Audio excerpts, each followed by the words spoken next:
Welcome back to another Q&A episode. Again, these questions work just like a podcast, so no need to stare at the screen. Go get something done, clean your shop, build some guitars, go for a drive, get some groceries, mow the lawn, whatever you want. But just don't stare at the screen while you listen, because that's a waste of time. Anyway, I don't know why I still feel the need to say that at the beginning of every episode, but I do. I think you guys are getting it by now, so I'll probably stop saying that. So what kind of questions do I have today? Today I have questions on the bridge weight. How much should the bridge weigh? Questions on the appropriate headstock angle for a scarf joint, and a question about carbon fiber, using a strip of carbon fiber as opposed to a truss rod. Lots of great topics. Let's get right into it. And this question comes from the members forum. It's from Greg. Greg writes, I've got a simple question. What should the bridge actually weigh? I recall from years ago reading about classical luthiers weighing their bridges and aiming for a certain target weight range. I'm on my second acoustic here in the course, and although I trimmed my first guitar's bridge down as much and as creatively as I thought I could get away with at the time, I'm carving a slightly different bridge design this time, and I'm using the kitchen scale for weighing it. Just so you'll know, it's still being rough carved, but as of quitting time tonight, it's at 1.8 ounces. I compared it to a pre-made Martin-style bridge I've got in stock for repairs, and that one comes in at 1.2 ounces. Any feedback would be appreciated.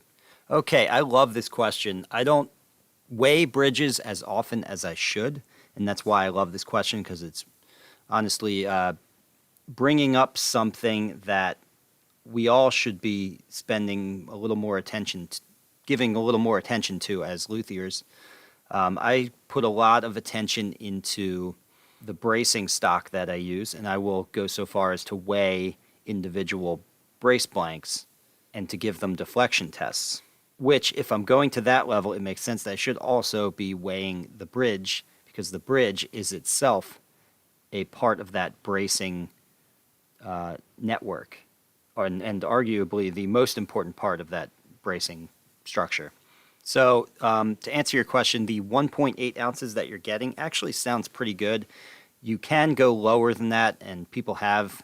Honestly, if you look around, you'll see some really low numbers from people who are trying to take that to its absolute extreme. I wouldn't necessarily try to go that far, though. It's arguable whether, of course, making the bridge lighter is helpful, is a good thing, but I'd say to a point. It's arguable whether, trying to get it down to, less than 1 ounce is actually a valuable thing to aim for. But certainly if your bridges are at like 3 ounces, then yeah, it would be very helpful to knock that down to a better range. So the bridges that go on the students' guitars in the workshops are about 1.5 ounces. And the bridges that I'm putting on my newest model of guitars, the ES2 OM Cutaway, it's kind of a wider bridge design. And I actually haven't weighed it since I started doing that, and I should be. But I can tell you that it's probably a little bit more than that 1.5 ounces. Not a lot more, but at least a little bit, just because that bridge covers a little more ground than the typical Martin-style bridge. But I think when you're considering how to reduce your bridge weight, there are certain good ways of doing it, and then there are bad ways of doing it.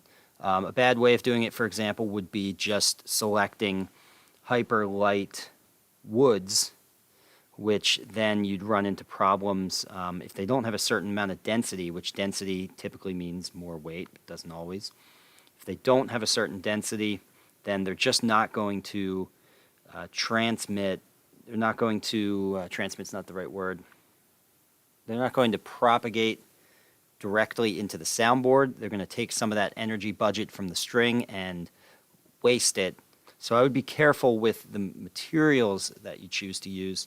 It's not to say that there aren't a wide variety of materials that are lighter than ebony that you could use, just that you don't want to use something way outside the box just because it's light. If it's a softwood, certainly it's not going to work as a bridge for a number of reasons, not the least of which is its durability under tension. Anyway, I love that you started this question, Greg, and if other people could respond with the weights of the bridges that they're installing on their guitars, either in the YouTube comments if you're watching this on YouTube or in the members forum, you can just put it right in the thread that Greg started. Maybe we can get a sort of back and forth going here so that we can all kind of agree upon or get a better understanding of an optimal bridge weight range. Thanks for the question, Greg. Love it. And this question comes from the members forum. Eric writes, just wondering your thoughts on the 15-degree headstock angle you recommend. Any advantages? I know some manufacturers' headstocks are more prone to breaking with such a steep angle. That's a great question, Eric. Well, for one, I want to start by saying that I don't necessarily recommend a 15-degree headstock angle. That is just the angle that we use in the online course, Building an OM Acoustic. You can certainly use other headstock angles, and I don't necessarily see anything wrong with that, within a certain range, of course. But I've just personally sort of fallen on that 15-degree headstock angle, which is actually pretty middling of a headstock angle for a steel string acoustic guitar. It's not an extreme, well, it's a little bit on the higher end, but it's really not an extreme headstock angle. I think what you're thinking of is the 17-degree headstock angle of Gibson guitars. And it gets a little confusing because at one point Gibson switched to 14-degree headstock angles and then back to 17. So then people think that 14-degree headstock angles are too steep and are causing breakage when it's actually the 17-degree headstock angles. And there are further complicating factors too. I mean, for one, Gibson is a manufacturer of guitars, so it's hard to compare what they're doing with what builders, home builders are doing, where certain extra precautions can and are being taken to do the joint correctly. Also, the breakage that people experience tend to be electric guitars, and there's a couple reasons why that actually contributes to more guitars breaking. One being just that electric guitars, not having a fragile sound box, tend to be handled more roughly and gigged around more aggressively. And also not to be taken lightly is the fact that an electric guitar stored in a thin electric guitar case with a steep headstock angle, that places that headstock much closer to the back of the case. That's why these guitars are often breaking in the case. An acoustic guitar has a much deeper body, which makes, by necessity, that case have to be much deeper itself, which just gives extra room in the headstock area. So this really is a problem generally of electric guitars. I don't really hear about or see this happening to acoustics. Now, furthermore, if you do the headstock joint correctly, you shouldn't have an issue with this anyway. That's number one. That's a big part of it, even if you went as far as a 17-degree headstock. But certainly a 15-degree headstock angle should be absolutely fine. And if you're worried about it, there's a couple things you can do to really mitigate the problem even further. One, don't use a thin veneer for the head plate. Use a thicker, say, 1/8 of an inch head plate. That way the head plate actually has some mass to it, and it actually stitches up the scarf joint there and reinforces it.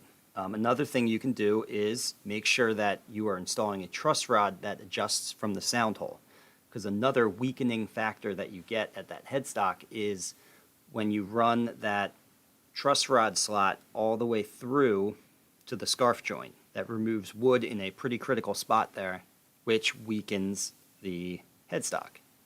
Now, even if you didn't do either of those last two things that I just mentioned, I want to reiterate, if you do the scarf joint well and correctly, this is still a non-issue at 15 degrees, and given that you're not, gigging hard with a thrash metal band or Kurt Cobain cover band. Now, with all that said, I want to address the benefit of the headstock angle, which people argue back and forth on, that's true, but the truth of the matter is that steeper that headstock angle is, the more downward force you get at the nut. And it's not that you're increasing tension in any way, that's done by tuning the string, because you could even say, as you increase that headstock angle, if you already had your strings at pitch on there, then your strings would increase tension and tuning at the same time, and you'd have to down tune them to make up for that increased headstock angle. And so it becomes a sum zero effect there. But, and then that's where people start to argue against this, but the vector of that tension becomes angled in more of a downward direction towards the nut and saddle. Well, sorry, towards the nut, I should say, not towards the saddle. So the appropriate way to think about it is not that you're increasing tension on the nut, but you're increasing tension downward at a force vector that pushes the nut more positively into the neck and edge of the fretboard. That much is true, but that's all theory. In reality, how much this actually has an effect on things like sustain is hard to say, as almost any of these things within guitar making are. It's really hard to say anything with absolute certainty because it's nearly impossible to test these things in a controlled way, although that doesn't stop people from trying. It's just very hard to do because there are so many factors involved, and trying to control all those factors is extremely difficult. So as luthiers, we tend to hang our hats more on theory than on actual experimentation. And sometimes you honestly just have to trust your gut and go with it.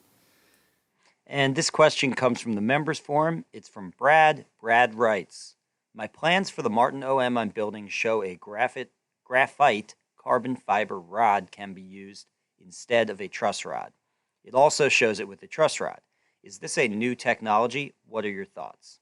And then he has a picture here showing his plans, and his plans show 3 different neck profiles, one with a truss rod, one with a simple carbon fiber strip, and one with both the truss rod and the carbon fiber strips on either side of the truss rod. And so the short answer here is yes, it is a relatively new thing that guitar builders have been doing in recent times. Do I recommend just using the carbon fiber strip? Absolutely not, because there's no adjustability to using just a carbon fiber strip. Yes, it will reinforce the neck as well as the truss rod will, but you can't adjust it. And you really want to have that adjustability. Even if you build the guitar absolutely right, you still want to have the ability to move the setup adjustments around, if only so one player can adjust it slightly differently for his preferences over another. But also just for long-term posterity of the instrument, as wood, even with a carbon fiber strip, wood can still move, and so you're going to be regretting not having that adjustability in the future. Now, the third example on your plans there, which shows a truss rod in the middle with the 2 carbon fiber strips on each side of it. I've done that before, and actually the guitar I'm working on right now, I'm doing that again. That I see as the ideal. That's a really ideal situation. You have your truss rod in the middle, so you maintain your adjustability, and then the carbon fiber strips on either side of it. The point of them is actually not to improve the strength of the truss rod itself, but actually to give the neck lateral stability as opposed to just longitudinal stability. So if you think about that truss rod, which runs straight down dead center of the neck, is only really supporting the neck from bowing forward or back. But if the wood wants to twist in any kind of way, which wood, being an inconsistent material, tends to do sometimes, you can get a neck that's bowing ever so slightly on, say, the treble side, but not on the bass side, which results in a twist. And the truss rod is helpless against that sort of thing. 2 carbon fiber strips on the sides of the truss rod, however, will mitigate or perhaps even prevent that problem of twisting. So that's the ideal. If this is your first guitar, though, I always want to say, keep it simple. A truss rod should be good enough for most situations, for most people. You've probably never played a guitar that had a truss rod and 2 carbon fiber strips on either side, since it's a relatively new thing. And not too many people are doing it, honestly. So I wouldn't look at the carbon fiber as a must-have. And again, just to be completely clear here, when I say that, I'm talking about the third situation on your set of plans, which shows the truss rod and the carbon fiber, not just the carbon fiber by itself. That I do not like, again, for its non-adjustability. Okay, and that is all I have for you today. I just want to remind you guys here that there are still available spots in all of the acoustic guitar building workshops from June through October. I know we're in the middle of this pandemic right now, but at some point we will be released from our caves of isolation, and we're going to be looking to get out and do something. So if you guys want to sign up for one of those spots, there are plenty of available spaces at the moment. As I mentioned previously, the April and May workshops are canceled. So June through October are where the available spots are. Check it out. And for anyone considering signing up, just know that I will refund your deposit if, in the unlikely case that we are still in lockdown after June by the time your workshop date rolls around.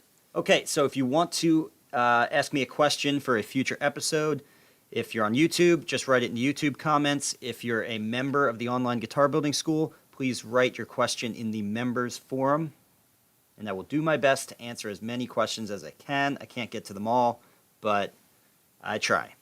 So I hope you guys have a great weekend. Stay safe out there, and I will talk to you guys later.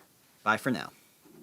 If you learned something here, please give this video a like and subscribe so you can be notified when I release a new DIY guitar making video every Friday. And if you want to really learn more, take one of my structured online courses at ericschaferguitars.com or register for a hands-on guitar building workshop here with me in Burnville, Pennsylvania.